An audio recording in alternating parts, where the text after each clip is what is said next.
a very happy anniversary, my dear. Aww. Our 3rd anniversary, our 3-year anniversary. Can't believe it. Of moving to Mexico. It's crazy, super crazy.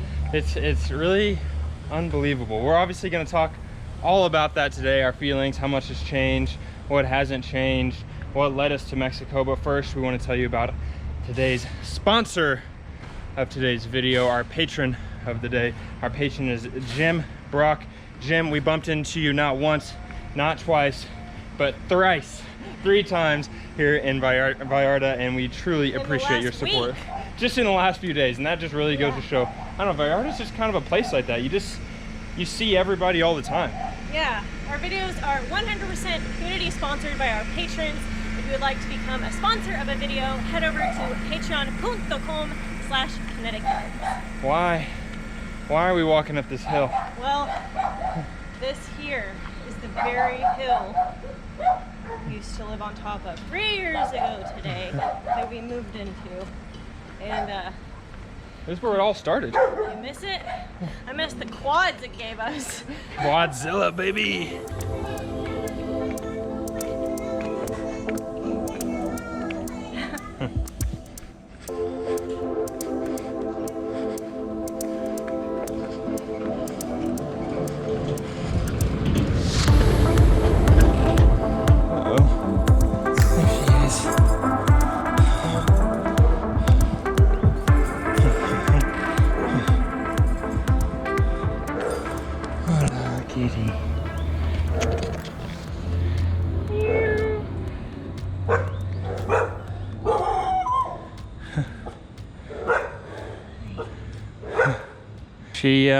She was our first friend in Mexico. She really was. She's such a good friend. Loyal friend, yeah. She still comes running when we come up here. She really does. She doesn't listen very well, though. No, we nicknamed her. Cats don't ever listen, anyways. We nicknamed her Kiki because we would jingle just keys. Started jingling our keys, and she would come running, like running from inside the house, running from out here on the porch, running from napping under a car, anything. So we named her Kiki, and we asked her real family what her name was, and they were like, "The cat? She doesn't have a name." So then we started silly bringing her gringos. food and adopted her. Now a different family has moved in and adopted her, but she will forever be our Kiki.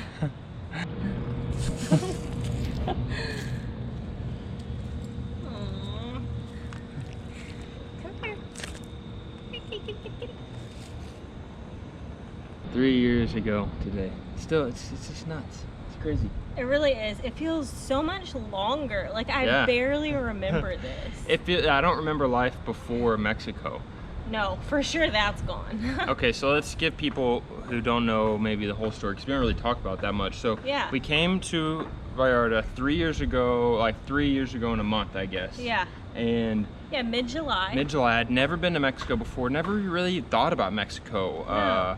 One way or the other. It just wasn't on my radar. We came to Vallarta and absolutely fell in love. We really did. I feel like Southwest Airlines, shout out Southwest, had just started flying here, and they had decent, like reasonable flights from Dallas, and so it was like, let's give it a shot. We stayed in the hotel zone. I remember we wandered down to the Malecon once, and we were like, we have to come back. We were hooked. We saw the mime. Yes. And just, I don't know, it was like, oh, we've never seen anything like that before. Hooked. And I remember sitting on the beach in the hotel zone. And I remember at Icon. And I remember saying, like, what do we need to do to move here? Same. And 3.5, 4 weeks later, we moved here without any information. We had never really come to the neighborhood that we ended up moving in. No. We booked a place on Airbnb, like sight unseen, had no idea really where it was in the neighborhood. What sort of neighborhood. So we, it was fast. It was fast and furious, and we knew nothing about Mexico. Didn't know Spanish. So I think it's funny, like obviously we love helping all of you guys, answering your questions, helping you with retirement, planning. Keep sending us questions over at kinetickennons@gmail.com.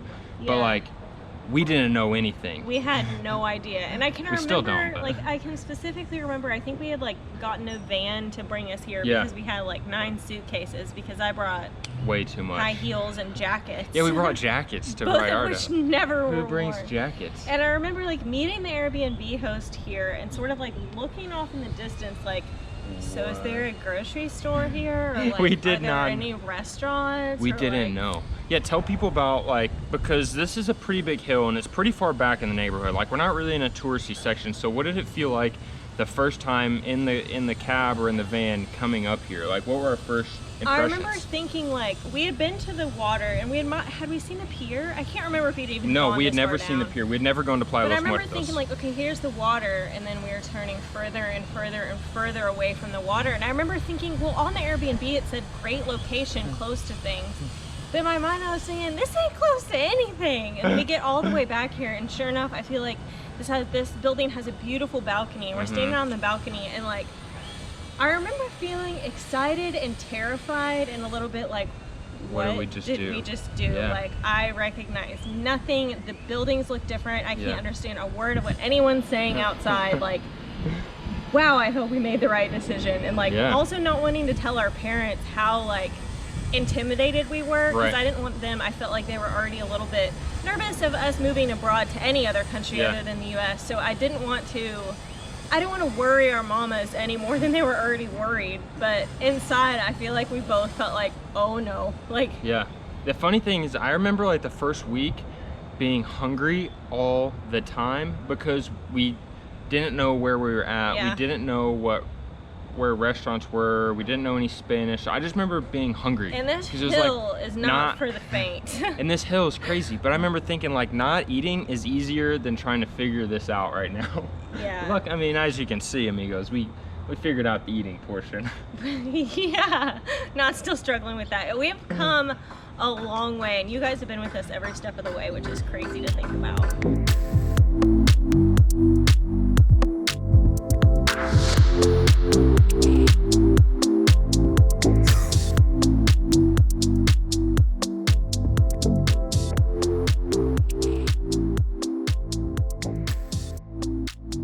3 years later, what is one thing that has stayed the same for you, and then what is one thing that has changed in terms of like Mexico and just like life, I guess? I don't know. One thing that strangely stayed the same is like the yearn to learn. Or like, I feel like we sort of traveled here and then moved here like with minimal knowledge, and I feel like we've sort of kept that like mindset, or like, I feel like sometimes people will comment like, you guys have such a childlike spirit, and like I feel like we genuinely still do. Like I get a bit of butterflies trying a new restaurant or things like that. Like I think I think the thing about Mexico is like the more you learn that you don't know. Anybody who tells you otherwise is it really, with anything in life, is probably not someone you should listen to. Yeah, I mean, it's like everything you learn about Mexico, you get deeper and deeper and deeper, and we're still, I feel like, just barely scratching the surface and have so much to learn. And in a way, I too feel like it's our first day here. Yeah, and something that has, what was the other thing? Something that has changed. Something that has changed, is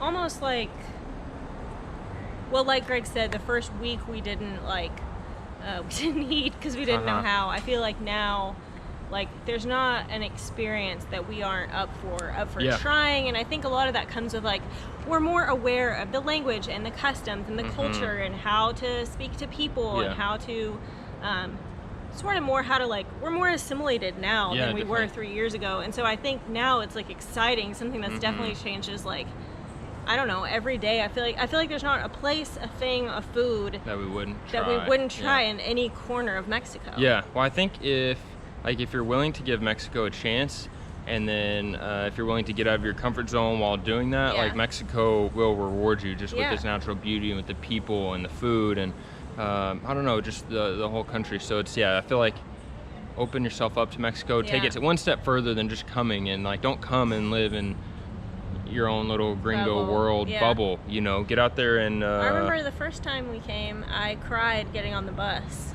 Yeah, because we didn't know where the bus went, and I was so She nervous cries easily, all right? She cries timid, easily.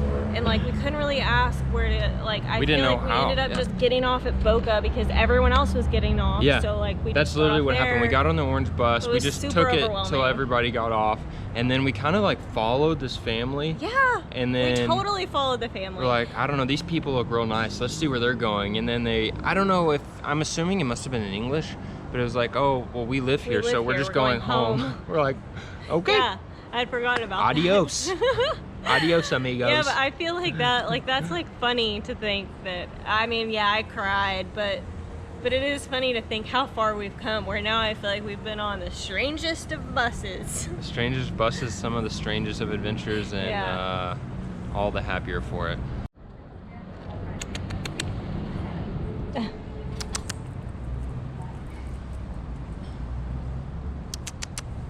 She's gonna be an old lady now. Yeah, she's getting old. Yeah, she's at least 4 years old, I guess, huh? Yeah, and she wasn't really a kitty when we came. And we know she's had one litter of kittens, if not Yeah. more. We've been told she's been fixed. We don't know if that's true. We love her, fixed or not. She still loves us. It's pretty remarkable. For she's a little hyper right now, and her claws are super long right now.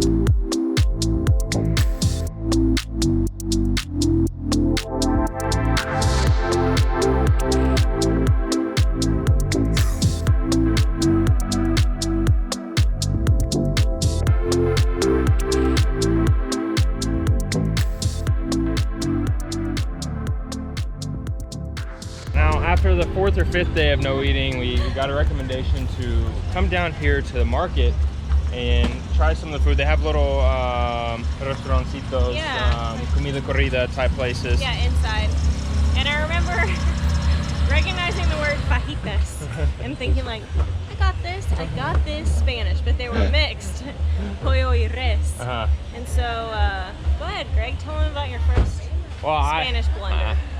The first of many that I'm still making. I ordered fajitas de pollo y res, thinking that it was chicken and rice. I don't know why I thought that. I mean, res, rice. I think my brain was just getting scrambled. And Hillary doesn't And eat we were beef. super overwhelmed.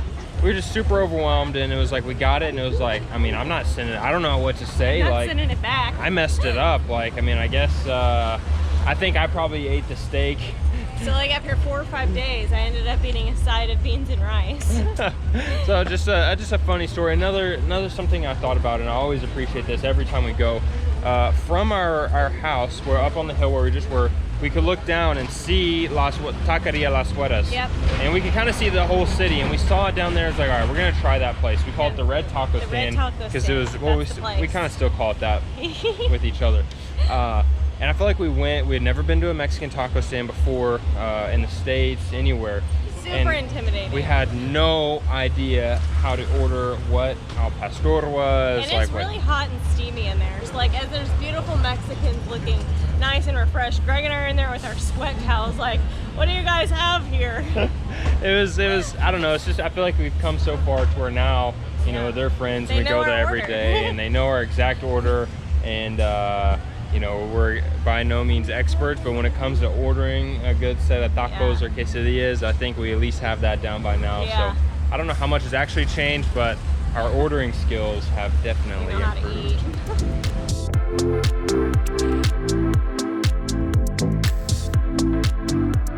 eat. Moving to Mexico has been by far the most rewarding thing we have ever chosen to do.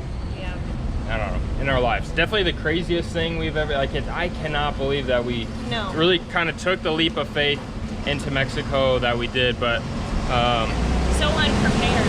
So unprepared, but it has just been so like emotionally rewarding. I don't know, we've been able to do so much and meet so many people and do things like the Guelaguetza and hike Iztaccíhuatl and run with the Tarahumara in the Barrancas de Cobre, and what else? I don't know. Meet people like the Perms. Yeah, you guys. I feel like. Yes, meet a lot of you guys here in Vallarta in Mexico City. Live in Mexico City. You know, have the privilege to live in one of the biggest, craziest, greatest cities. in the whole world. And we really thank you, Mexico, and all of our Mexican amigos, and all of you watching at home, whether that's in the United States, in Canada, or Australia, Zimbabwe, wherever. We truly appreciate you joining along in this adventure of ours, and who knows where the next 3 years are going to take us. Jeez, no freaking telling. There is no telling. We once again want to say a special thank you to our amigo Jim Brock, our patron of the day. Thank you, and a special thank you to each and every one of you for making it this long in this video. Until next time, have less, do more, be more. Be more. We got an anniversary to celebrate.